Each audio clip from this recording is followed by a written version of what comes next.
కన్న తల్లి లాంటి కుప్పంను వీడి వెళ్లలేకపోతున్నానంటూ డిగ్రీ కాలేజ్ ప్రిన్సిపల్ భావోద్వేగంతో ప్రసంగించారు. చిత్తూరు జిల్లా కుప్పంలో సోమవారం నాడు కళాశాల నందు అధ్యాపకులు, సిబ్బంది, విద్యార్థులు ప్రిన్సిపల్ పదవీ విరమణ కార్యక్రమాన్ని కోలాహలంగా నిర్వహించారు.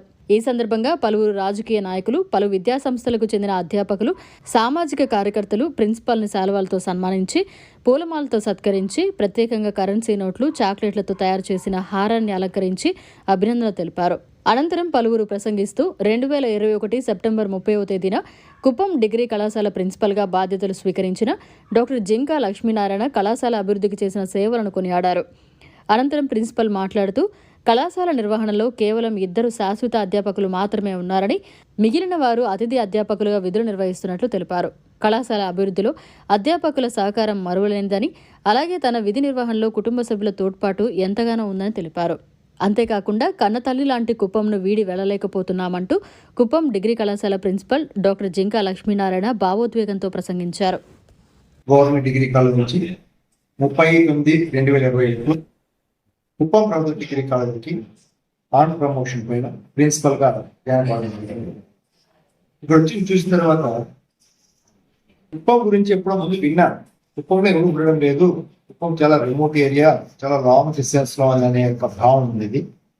ఈ బిల్డింగ్ చూసిన తర్వాత గౌరవనీయులు మాన్యశ్రీ చంద్రబాబు నాయుడు గారు ఇంత మహోన్నతగా ఒక మహారాజా ప్యాలెస్ గా కట్టించిన బిల్డింగ్ చూసిన తర్వాత, ఇక్కడ ఉండే వాతావరణం చూసిన తర్వాత, చల్లటి వాతావరణం చూసిన తర్వాత ఇక్కడే ఉండిపోవడం డిసైడ్.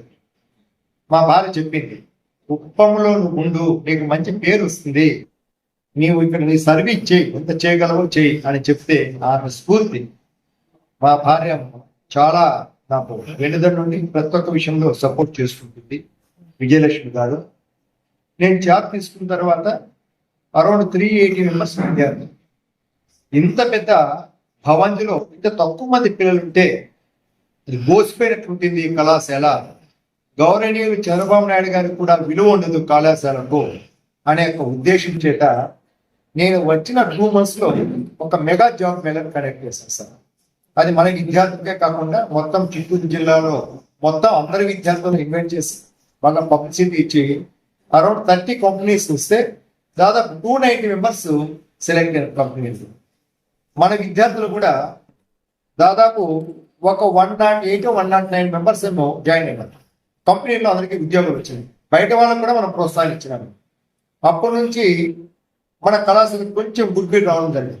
కుప్పంలో ముందు mega job Mela campus selections లేవు.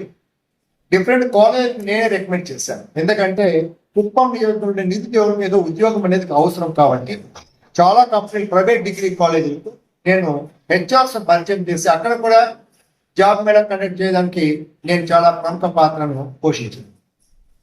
నెక్స్ట్ అడ్మిషన్స్ పీరియడ్ లో మా కళాశాలలో చేరితే జాబ్ గ్యారంటీ ఉంటుంది అనే ఒక భరోసా తీసుకొని కొన్ని కంపెనీస్తో అప్రోచ్ అయ్యి హెచ్ఆర్తో పరిచయాలు పెట్టుకొని వాళ్ళకి ఏం లాంగ్వేజ్ కావాలన్నా, ఏం ప్రోగ్రామ్స్ కావాలన్నా మేమే నిర్ధారించుకొని ట్రైనర్స్ని ఇక్కడ ఇన్వైట్ చేసి మా సిస్టంలోనే మా విద్యార్థులకు ట్రైనింగ్ ఇప్పించి కంపెనీస్కి రికమెండ్ చేసి చాలా మందికి జాబ్స్ రావడం. అందుకే మరిన్ని అప్డేట్స్ కోసం మన HN9 టీవీ ఛానల్ని సబ్స్క్రైబ్ చేసుకోండి.